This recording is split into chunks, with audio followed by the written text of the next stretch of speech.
ॐ स्थापकाय च धर्मस्य सर्वधर्मस्वरूपिणे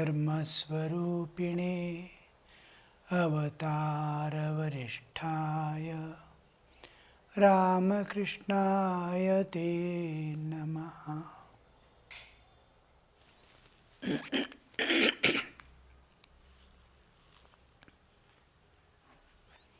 We began third chapter. Sri Ramakrishna's visit to Vidyasagar. Vidyasagar was a famous figure in those days, known for his scholarship in many languages, authority over the languages, and a great philanthropist. And extremely kind-hearted and humble, extremely humble. So, this we saw in yesterday, that what makes attract God's attention, what demands love of God.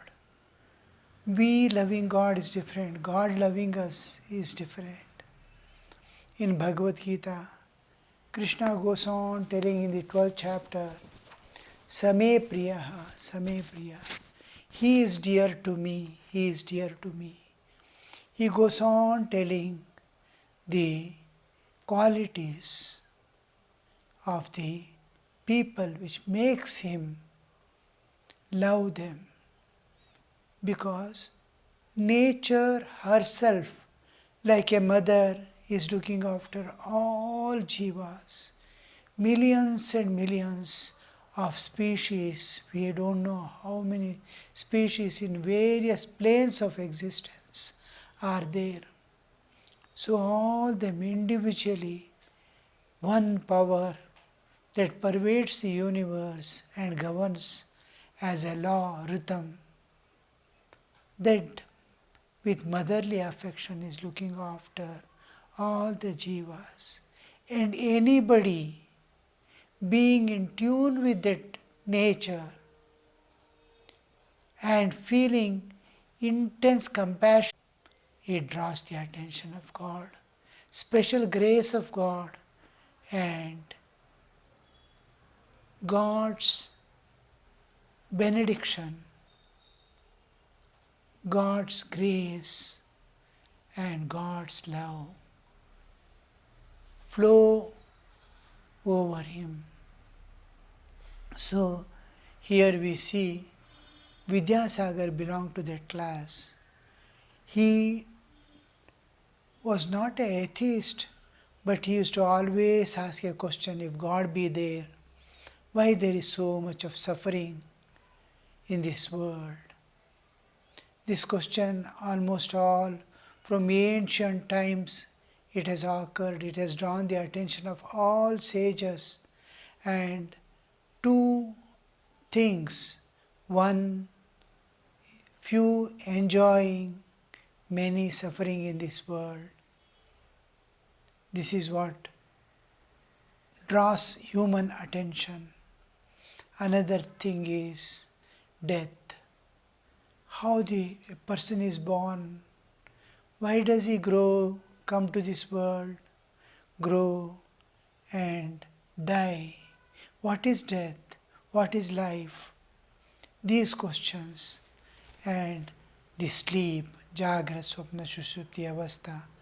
When we totally will be missing this world, when we enter into sleep, not even a trace remains of this existence. My body is there, my family is there, my property is, nothing remains when we enter into sleep. What is this? Three states, Jagrat, Swapna, Sushupti, waking, deep sleep and dream state. What does it?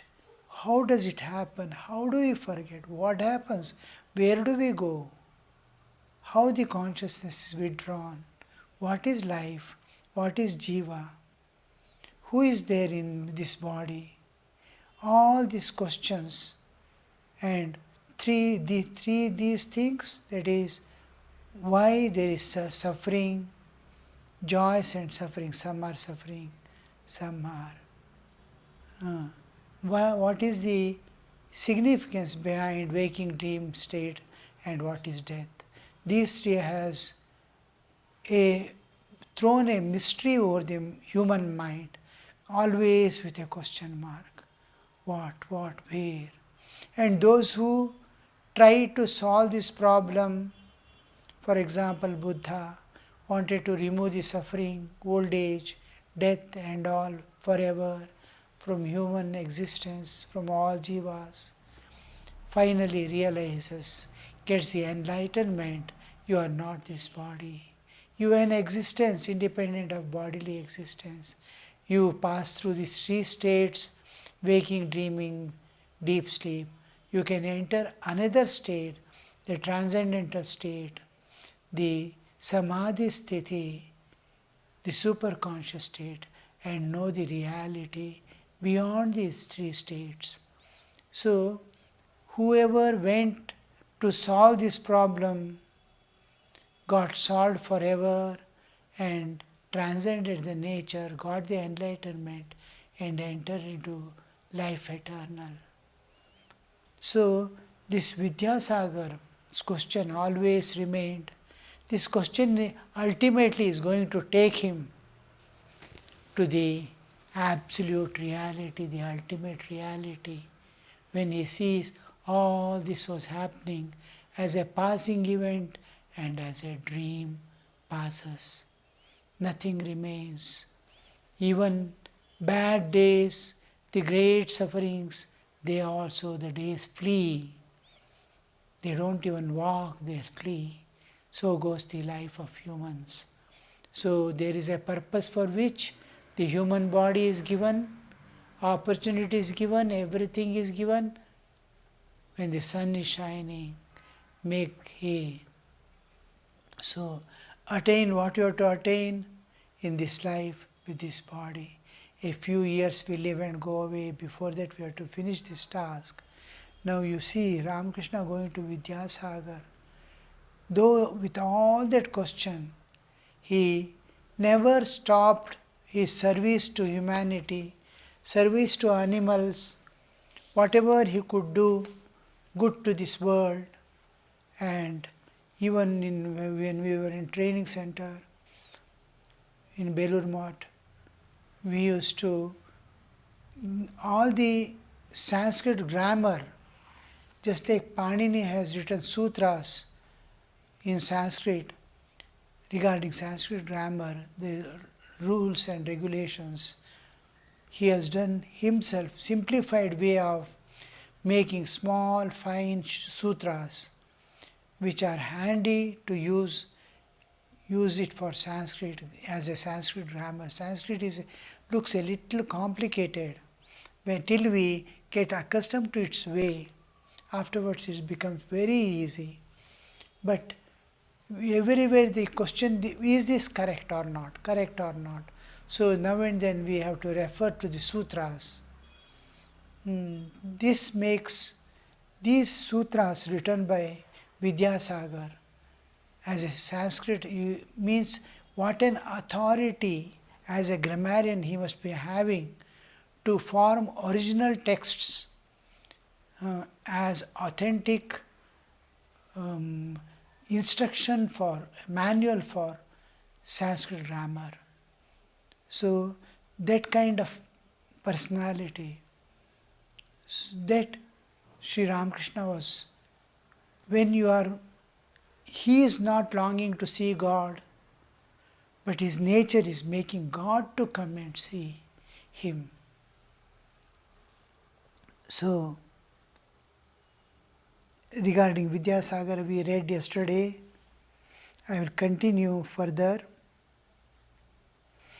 The title Vidyasagar, meaning ocean of learning, was given him in recognition of his vast erudition.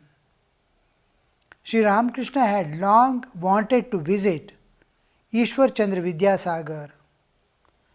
There is one story which we had in our school days regarding Vidyasagar. One person, some dignitary, wanted to visit Vidyasagar, and he gets down at Calcutta station in a train and then looks around. He doesn't know how to reach Vidyasagar's house. After getting down, he'll be just looking here, there. One short, structured person will be going with so simple dress, and he goes and asks, "Do you know Vidyasagar? Do you know his house?" And in Bengali, there are three terms: tui, tumi, apni, meaning tu, tum or aap, which are used to address a person. We extremely intimate friends and mother and younger people or lower than our status are used tui. Tumi is used almost to equals, but not of very high respect, but just general talking also in the society also. When we talk to others, we use when we respected people, when we are talking, we use the term apani. That person uses tumi, you, just a common person, not any contempt or disrespect, but just like a casual talk. Do you know? Ki tum jano? Then he says, yes, yes, you come with me, I will take him to his house, I am going there. Then that person, he asks whether he can carry his luggage also. Vidyasagar, he did not know that person was Vidyasagar. And that Vidyasagar, he takes that suitcase of his, keeps on his shoulders and start walking front. He goes on following. His dress and his personality was so simple. He was looking like an ordinary person in the world. Means like a labor. How he, then after going, he keeps his bag there and asks him to sit in a particular place. And then he comes back and asks him to come inside. Then also he will not recognize he is Vidyasagar. That simplicity with which he speaks, he treats, meets people was so simple that he cannot recognize what is his depth, what is inside that treasure house. So then that person asks, I want to see Vidyasagar. Yes, please come, I am there, I am Vidyasagar. Then he simply has nothing to say except to say, I am sorry, I did not recognize you. But how we differentiate, deal with the people, everyone deserves respect on his side. And Vidyasagar is to give respect to everyone. Even an ordinary person, when he talks, he now and then uses the term apni, most respectful word that is used even for ordinary people. So that is the difference. Being simple and at the same time such a elevated thought, he is actually seeing divine in others. He doesn't know. So Sri Ramakrishna goes to see him. Sri Ramakrishna had long wanted to visit Ishwar Chandra Vidyasagar. Learning from M that he was a teacher at Vidyasagar school, the master asked, can you take me to Vidyasagar? M means the author of this gospel.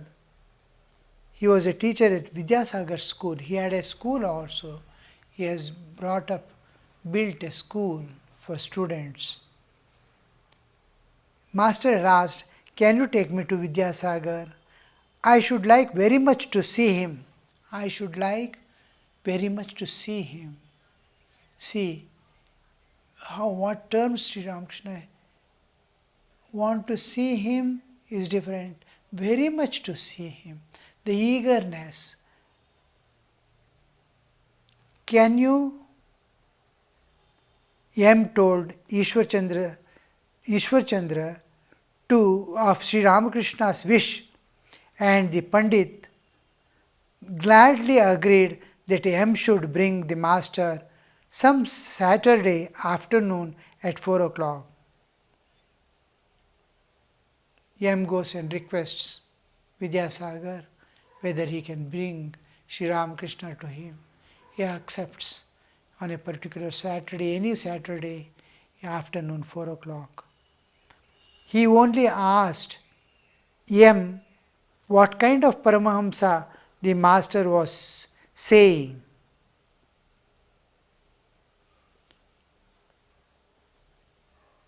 He only asked him what kind of Paramahamsa the master was saying. Does he wear an ochre cloth? M answered, no sir. He is an unusual person. He wears a red bordered cloth and polished slippers. He lives in a room in Rani Rasmani's temple garden. In his room there is a couch with a mattress and a mosquito net. He has no outer indication of holiness, but he doesn't know anything except God. Day and night he thinks of God. See how Master M, the author of this book, is introducing Sri Ramakrishna to Vidyasagar. When he approaches Vidyasagar, asking him whether he can fetch Sri Ramakrishna to him, Vidyasagar is asking what kind of person Paramahamsa is.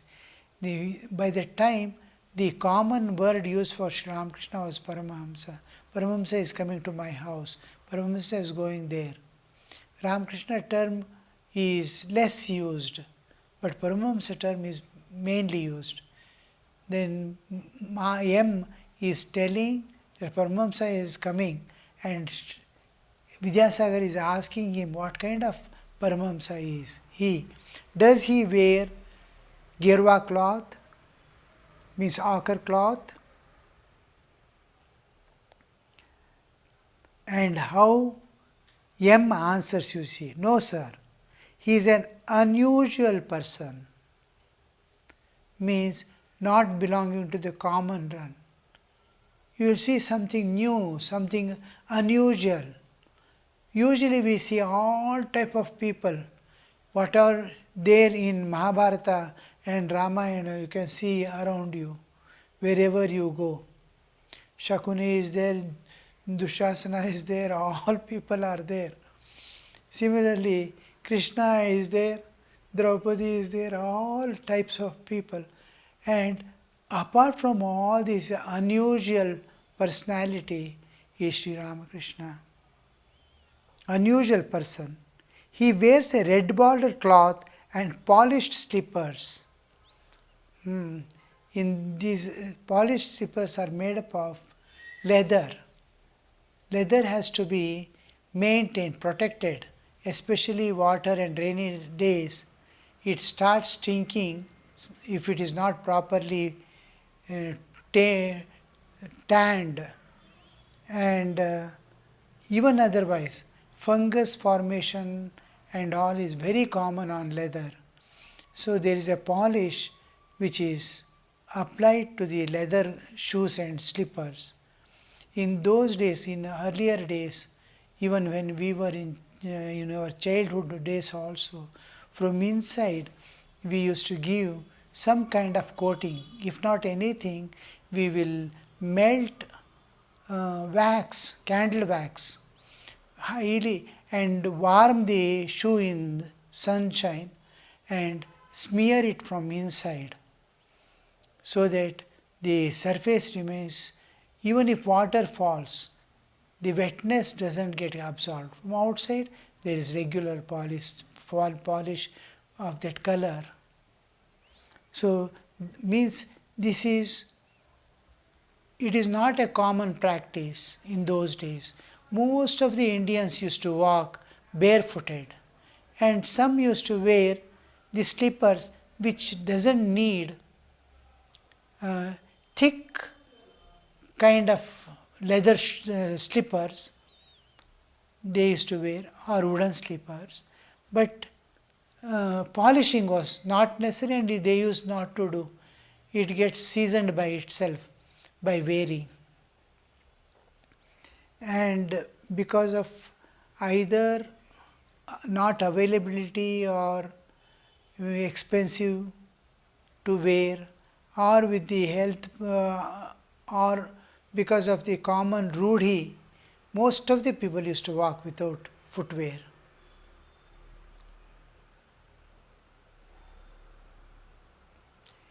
Means he has choice.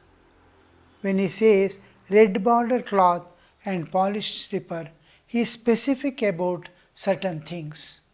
This has to be like this has to be like that. Sri Ramakrishna is, if a cloth is torn, keep only 2 pairs, but keep it neat and nice and clean. If it is torn, don't use it for some other purpose. You bring a new one. That doesn't mean he will be dumping. Once Sri Ramakrishna asks him or someone to get 2 pairs of shirt, my shirts are torn, get me 2 pairs. He brings 3 singles. 1 pair is 2 shirts. So he wanted 2 shirts. He brings 3. And Sri Ramakrishna says, no, I did not ask you to bring 3. You take this back 1. I am going to keep only 2 with me. So his bare necessities, but neat and clean, and to a particular standard. What is that standard?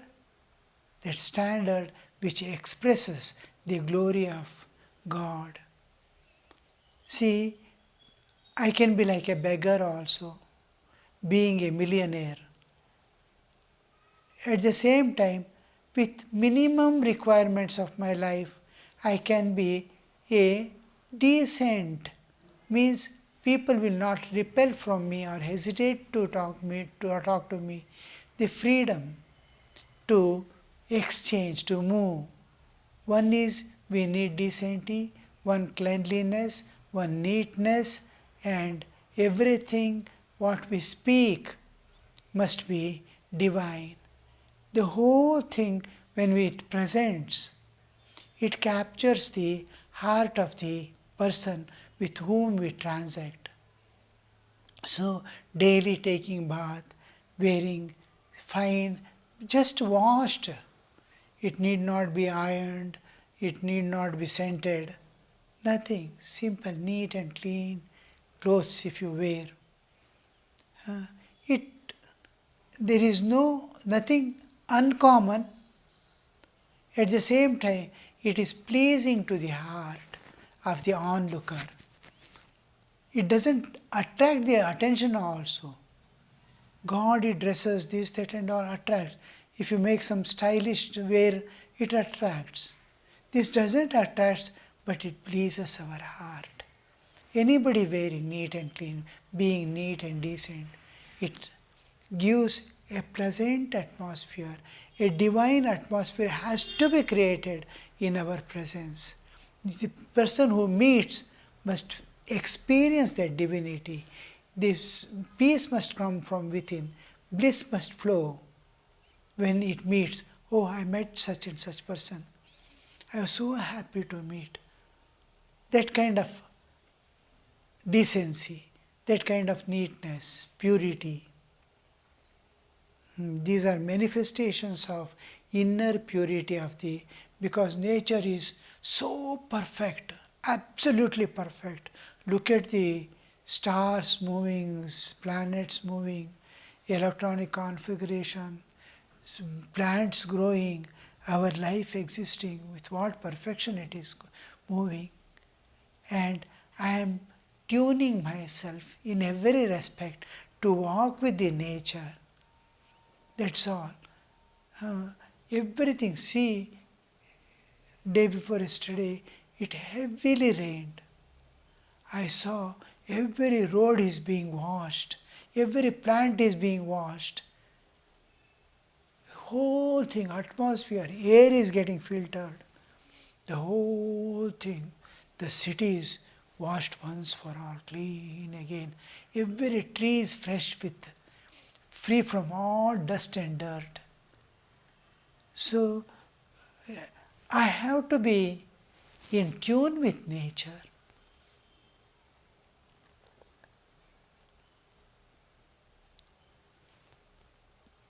He wears red bordered cloth and polished slippers. He lives in a room in Rani Rasmadi's temple garden. This was known to most of the people. A Paramahamsa lives in Rani Rasmadi's. Rani Rasmadi also is broadly known, not only in Calcutta and nearby places, even in Vrindavan, Kashi, Banaras, these places, Puri Jagannath, because the mendicants and sadhus and holy men moving about in the country here and there, visiting the temples, they will be knowing where is their food is available, where some kind of resting place is there, where some people will give medicine if I am sick. So these things these people will be thinking and seeing. So they will be, it becomes, oh, there is one Rani Rasmani temple.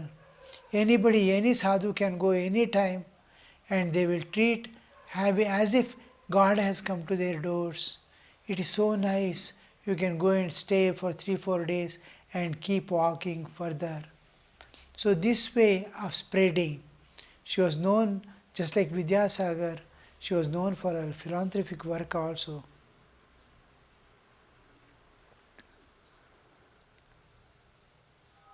In his room, there is a couch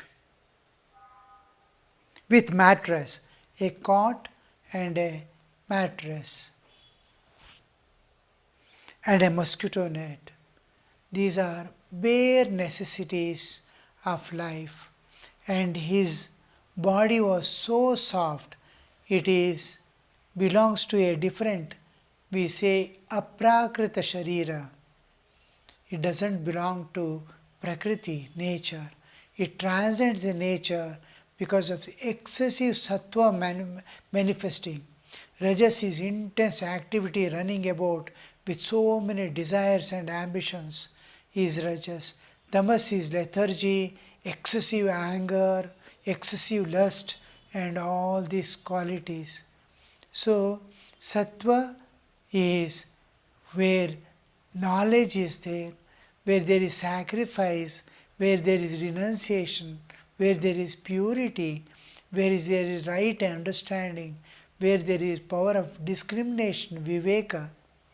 So sattva is, when sattva grows, there is bodily changes also, mental changes also. The body becomes so soft and tender.